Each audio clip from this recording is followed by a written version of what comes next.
This time last year, I was referring to Donald Trump as the Teflon Don, since there were all these criminal prosecutions against him and nothing would ever seem to stick. Now, the way things are, I'm referring to him as the litigator in chief, because this man, even though he's president, filing lawsuits in the courtroom and getting to legal battles has become a way of life for him. His latest lawsuit is a $20 billion, yes, $billion lawsuit against the Wall Street Journal because they published an article alleging he wrote a lewd letter to deceased sexual predator and pedophile Jeffrey Epstein. Now, why is he filing this lawsuit, and does the lawsuit have any merit? Well, there's only one way to find out.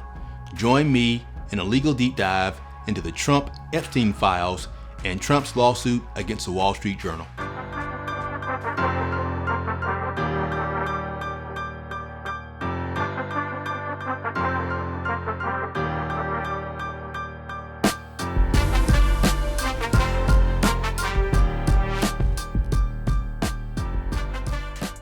What's good, people? Well, it's been a pretty busy couple of weeks for me. I had two big mediations, and a mediation is basically a settlement conference. If I have a client that sues somebody, we get together, the lawyers, the insurance carrier, the clients, to see if we can come to a financial agreement to settle the case. That's what a mediation is.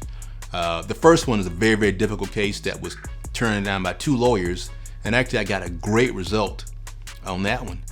The second mediation was actually a much better case. I spent a lot of money on that case, multiple experts, custom medical animations, which are really, really expensive. And, I was thinking we were going to get that one done for $1 million.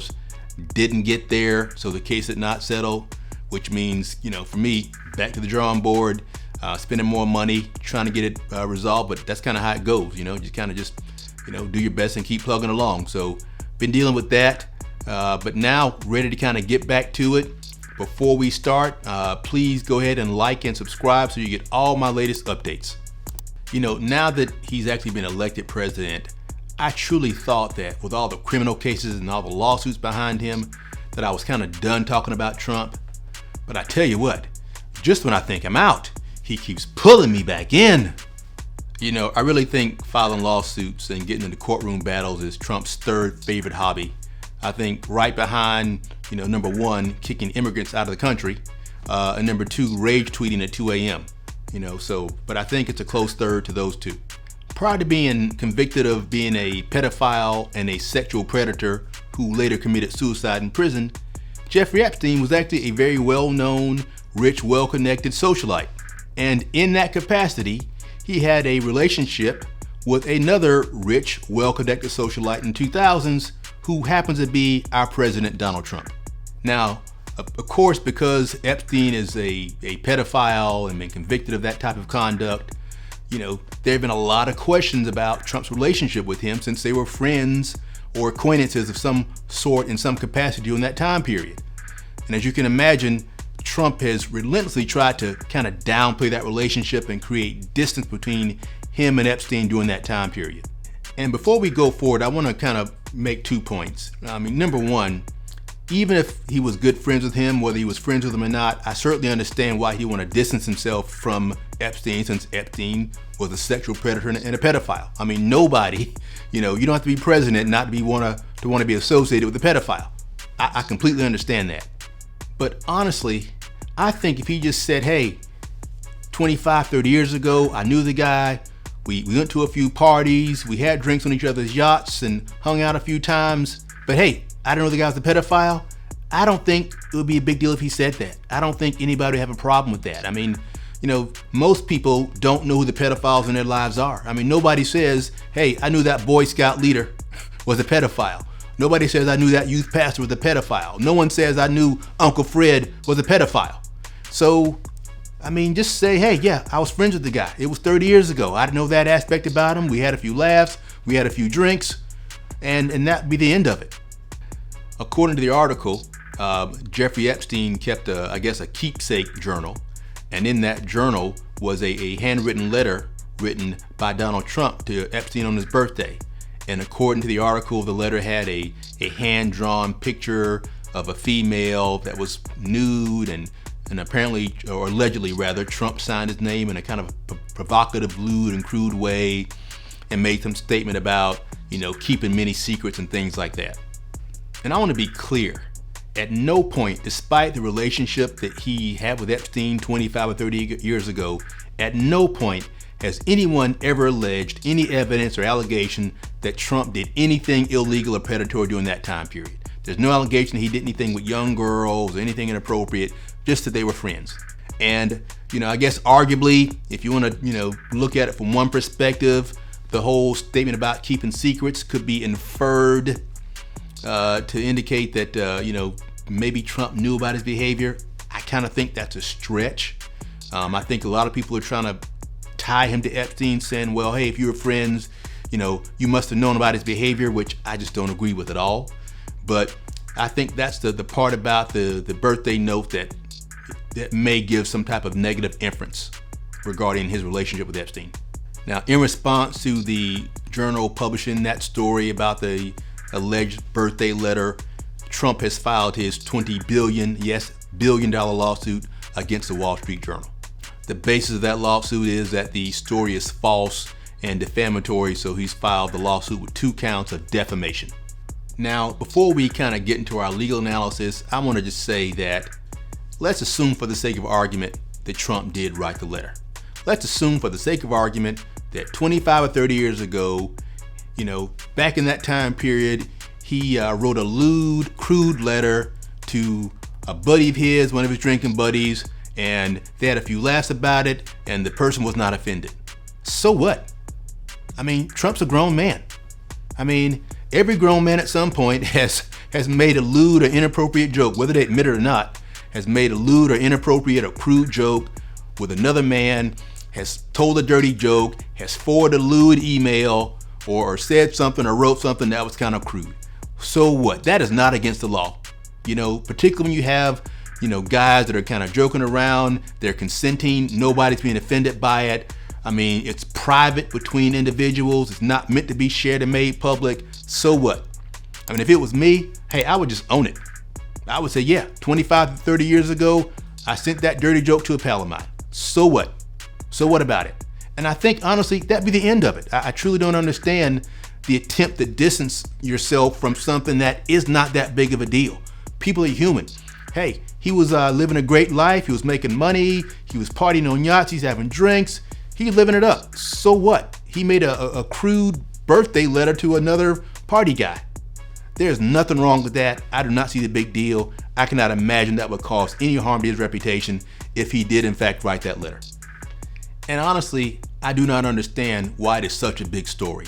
I could not imagine being a 75, almost 80-year-old man and having letters and jokes and stuff I did 30 and 40 years ago being called up for me to answer to or to have to deal with. It just makes zero sense whatsoever.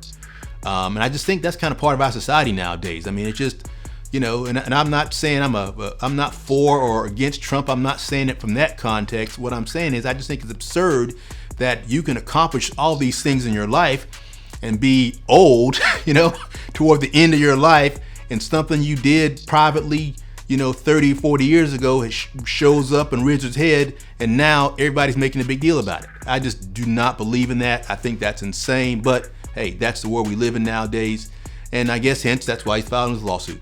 All right, off the soapbox, back to the legal analysis. So let's kind of start with defamation. Again, the legal definition of defamation is when someone knowingly makes a false statement about someone else, and that false statement causes harm to that person's reputation. That's defamation. Now, one of the real problems for Trump in this case is he is a public figure.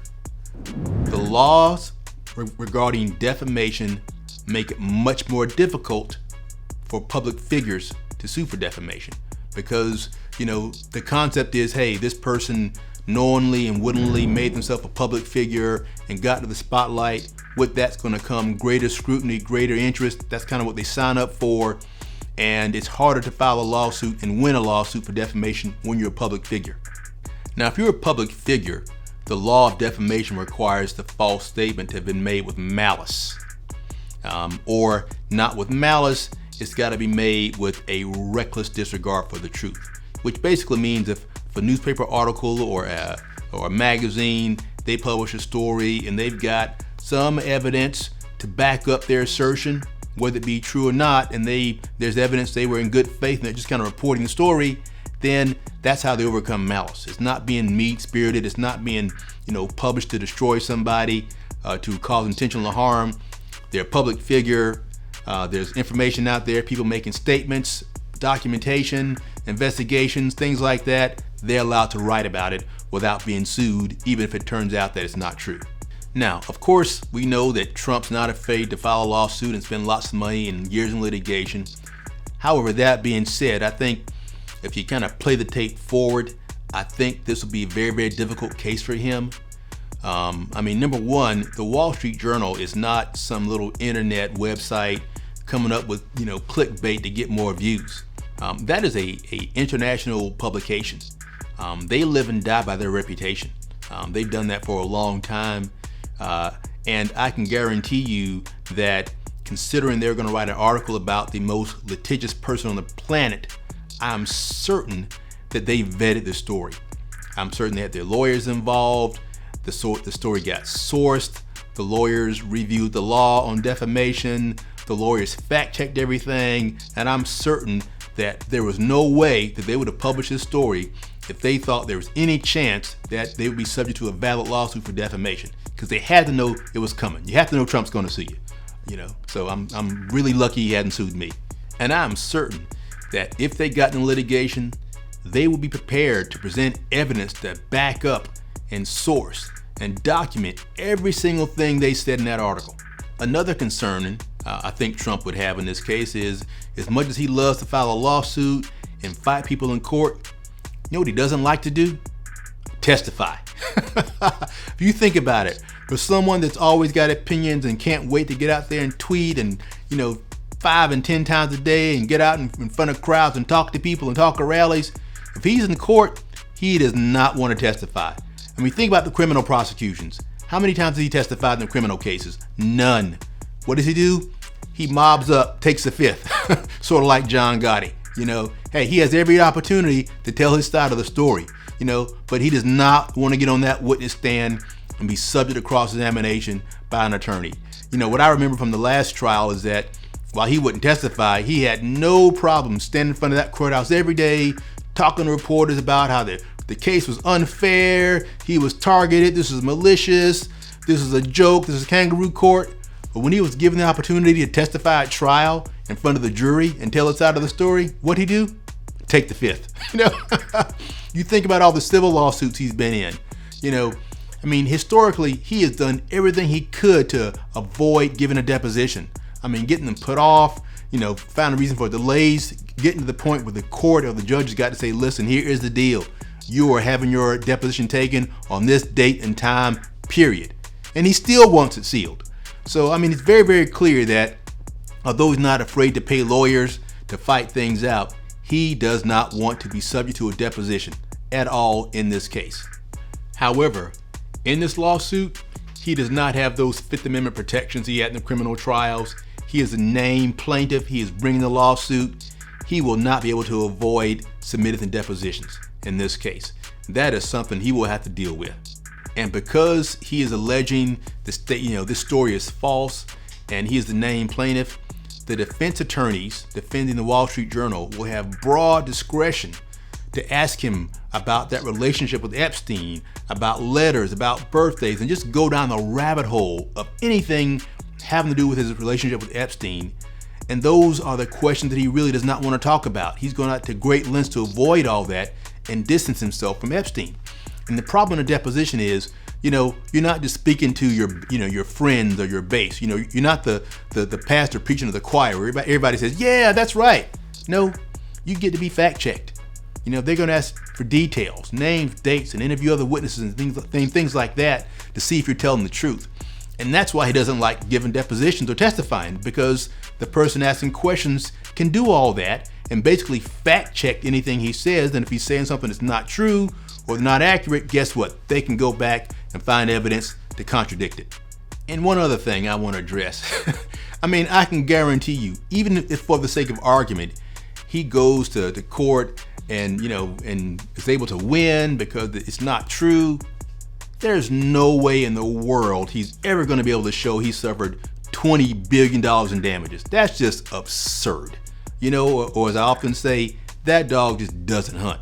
That's just some crazy number he threw out there because he's mad and I'm going to show them. But he knows, and his lawyers know, there's no way in the world he will ever get anything close to that. That's just a number they put in the lawsuit to get headlines. Now, I think this next part is actually going to be interesting. One of the things you have to prove in a defamation case is harm to your reputation. So in this case, Donald Trump would have to prove that this letter, alleged letter that he wrote, the story about this alleged letter being published, has caused damage or harm to his reputation. Now, normally I kind of wait to the end to call it like I see it, but I'm going to go ahead and call it like I see it now. The whole idea, the whole concept that this story might have caused harm to his reputation is a joke. I mean, just forget for a second that he's Donald Trump. Forget for a second he is a president. You take any person that is a convicted felon, that has been in litigation over his alleged affair with a porn star, who has allegedly had multiple affairs on his multiple wives over the years, who was caught on tape bragging about grabbing women by their kitty cat, who has been sued for and found liable for sexually assaulting women. I mean, that's who this person is. So the whole idea that this person who's had all this hanging over his head for the last 20 years is going to be defamed and his reputation was hurt by some alleged letter that was kind of crude 30 years ago, that is just a joke. And the whole idea that not only did this alleged story about this alleged letter harm his reputation to the tune of $20 billion, this man needs to get over himself. You might agree with me, or you might not like what I'm saying. I really don't give a damn. The man needs to get over himself, and what I need you to do is do me a favor, post your comments, and call it like you see it. That's it. Well, that's all I got, but I do appreciate you taking the time to join me on this legal deep dive. I think it's always fun to discuss these topics, tell you what I think, and get your feedback. I would really appreciate it if you took the time to like the video, subscribe to the podcast, and also I'd appreciate you sending me your comments so we can discuss the topics you want to hear about. That's it.